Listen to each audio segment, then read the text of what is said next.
อันซินอันว้าวพื้นอันตอนธาตุพนมล้มนะเป็นแนวใดสมัยตะกี้ตะเก่านะ อันตอนท่าพนมล้มเนาะคอยกับบ่ได้คอยกับนอนอยู่นาลำให้ลำหนาอยู่หนาเลยเดือนสิงหามันเป็นเดือนหยังเฮ้ยสิงหาเดือนนี้เดือนหยังเดือนนั้น มิถุนา มิถุนากรกฎาสิงหาเดือนนี้เดือนหกเนาะเดือนเจ็ดเดือนแปดเดือนเก้านี่แล้วเดือนสิบนี่แล้ว ก็ไปอยู่นะอัน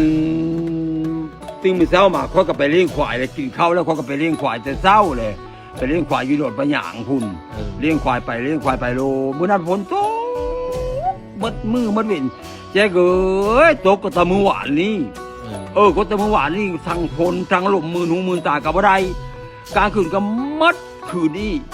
ตื่นมือเช้าก็มัดมืออีกคอยไปเลี้ยงควายกับพลตาอยู่เขาก็ไล่ควายไปเลี้ยงหนูปัญญางเขาก็ยืนท่าเลี้ยงควายอยู่แล้วรถหนึ่งเสียงคันแม่เขาอยู่ไกลหันค่อยตายตะปางนั่นแจ๊กง่ากกบ้าโมเมนต์ห่าวกระต้านี่บอกข้าหวานี่เดียวตกลงมาตะปายไม่บ้าผูกวูบึ้มมือหนึ่งเขาจะมาดีนเขาจะมาเลนใจคนบุรีมดมือมดเบ็ดแล้วกูเป็นอย่างน้อมือนี้กูเป็นอย่างน้อขึ้นแล้วขึ้นอีกขึ้นแล้วคืออียานโกงไม้หักท่าผูนะเมื่อมันพลุมันประพลได้จ้ะบัดนี้เขาก็ไล่ขวายลบหมาเลยมาบ้านอันมาทิ้งเลยสิมากินข้าวทิ้งมาโนเมอยู่หืนอันสินเลยอันธาตุพนมเห่าเสลมเลยได้เมื่อคืนนี้ว่ะสมาว่าสร้างว่าไทยเมนอาลีบอกเมนอาลีเนี่ยแหละว่าธาตุพนมนะลมเลยเด้อแหละบัดนี้ก็คนก็ว่าพื้นเตะโคไปแล้วบัดฮักไปฮักพันฮักไปทางประเทศลาวแกเอ้ยเพิ่นว่ามันสิเกิดอาถรรพ์ละมา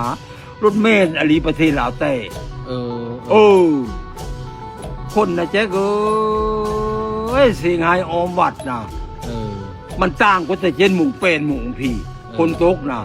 ถ้าพนมนะมันอาจึงปื้กอยู่ทางใต้ทางอันห่างจากขี้ดิ่งขึ้นไปวาง 2-3 เมตรนี่แหละมันเป็นตีมะยะอยู่แจ๊กมันเป็นตีมะยะคนตกเลยตกลงมาจะถึงผู้มันเองเนี่ยมันเป็นป้องเนี่ยเนาะน้ำกระไรสะไหลเข้าไปในโกนธาตุนะ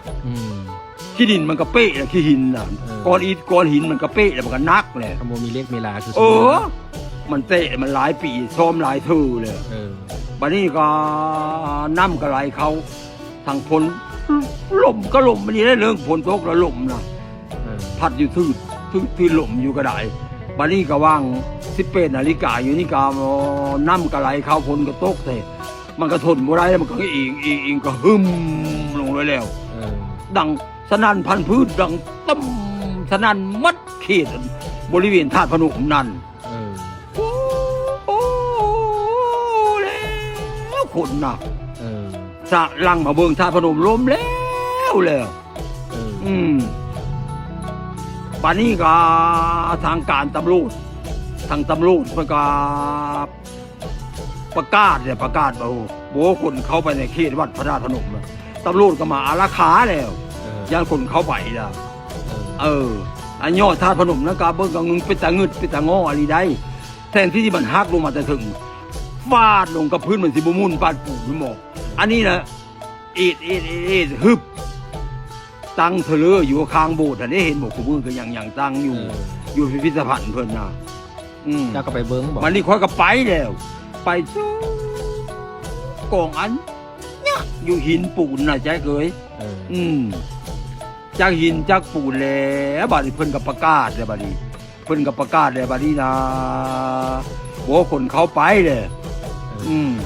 คนเขาไปบ่ได้เลยเพิ่นออมอยู่มัดมือมัดคืนอยู่ยามไต้ไผ่หุ่งจิ้วคืออยู่คนก็บ่ได้เข้าไปเลยจนหึงพี่แล้วเพิ่นก็ขี่แล้วบัดนี้เพิ่นก็ประกาศเพิ่นสิสร้างใหม่เลยเพิ่นก็เพิ่นญาติโยมมันอันคน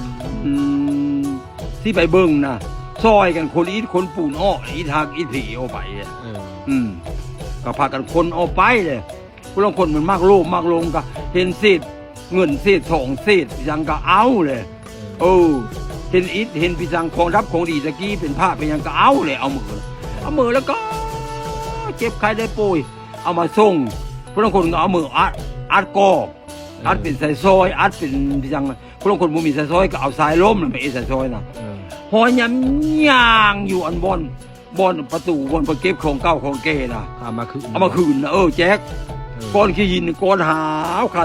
โซไอ้ก้อนขี้อิฐแต่ใบตะกี้เนี่ยพวกคนก็เอาไปก็เอามาห่อเอามาคืนไปกองกุนปุ้นเลยของเก่าของแก่เพื่อก็เก็บ